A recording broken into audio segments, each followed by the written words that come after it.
Well, welcome back, everyone. You know, when it's summertime, that means more people are out and about exploring in nature. And here to talk about ticks and mosquitoes especially is Brian Nartker. He's the Director of Environmental Health for Allen County Public Health. Welcome, Brian.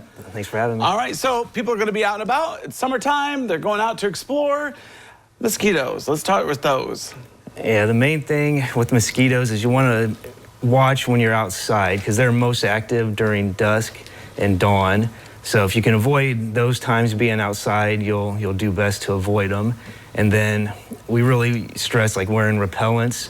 If you're wearing the chemical repellents with DEET, just follow the instructions for the proper way to do it. Or if you have something that more natural that you like, really use those. Yeah. So a lot of people, they know about mosquitoes. So they're annoying. They cause you to itch. But they can also carry other diseases, correct? Yeah, West Nile virus, the state of Ohio, they do test mosquitoes and mosquito pools for West Nile virus, and we do find it in Ohio. So yeah, it's something you want to watch for. Yeah, so is there certain areas that maybe mosquitoes like to hang around a little bit more than others? Like the edge of, woodlands and stuff like that. And then they really can be anywhere. So that's why we want to tell people, if you've got buckets, tires, bird baths, things like that on your property, to dump those out at least once a week, because that completes the life cycle of a mosquito from larvae to full-grown adult. Or if you have like a swimming pool that you're not using, just cover it so the mosquitoes can't breed inside of it. Yeah, exactly. So is there a certain kind of product that maybe, is there a different kind of product for kids and adults, or kind of all the same? I think they're pretty much all the same. Yeah, you just want to use them in the correct way. Yeah, exactly. And just adults, read the bottle, right? Yeah. Or read the spray or whatever it may be. And adults should give it to their children, not let kids, spray themselves or anything like that. Right, because you don't want to ingest that, obviously. Yeah, they could do it wrong and get it on their skin or their eyes or their mouth, so yeah. True, exactly. So another thing that when I think of summer, I think of ticks.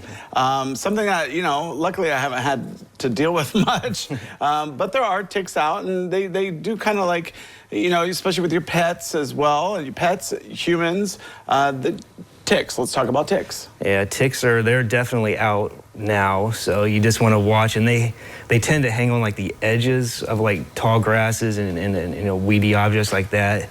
So when you're out at the parks, we stress to stay in the middle of the path. Yeah. So are there repellents for ticks, or kind of like mosquito repellents? Is there such a thing? Yeah, it's the same types of repellents they sell for ticks to repel them. But it's also a good idea to wear long sleeve clothes, things like that, so you can't necessarily get on your legs and your arms right away. Right. So maybe like jeans, or maybe like higher socks perhaps, or boots if you're hiking. And light colored clothing too, so really? You can see them a little bit easier. If you've got a white shirt on, you'll see the tick, a lot easier than if you have a dark colored shirt on. Yeah. Now, do ticks, do they carry diseases as well? Yeah, the most common ones in Ohio is Lyme disease and Rocky Mountain spotted fever. Okay, what is Rocky Mountain spotted fever? And they're both just, tick-borne diseases, and they cause, similar symptoms. You'll get, aches and pains, fever, rash, things like that. Okay. So if you do get a tick, is there a certain way to remove ticks? Or I was always told that, with maybe like nail polish remover, or something like that. No, the way they recommend is just use a pair of tweezers, grip them tightly from behind and just pull straight out, because you want to get the biting parts out of your arm. Okay. So you don't want to, and you don't want to do anything that, like the home remedy type of things, like the acetone or anything like that. Okay, okay. So, yeah, summertime is a great time to go out and explore and enjoy the outdoors. But obviously, keep in mind, there are ticks, there are mosquitoes, other stuff to be out there. But, Brian, thanks for giving a reminder just to keep us just a little bit safer as we enjoy the outside summer, time weather. So thanks for coming on. Yep, thanks for having me. All right, well, don't go away because we have more when we return.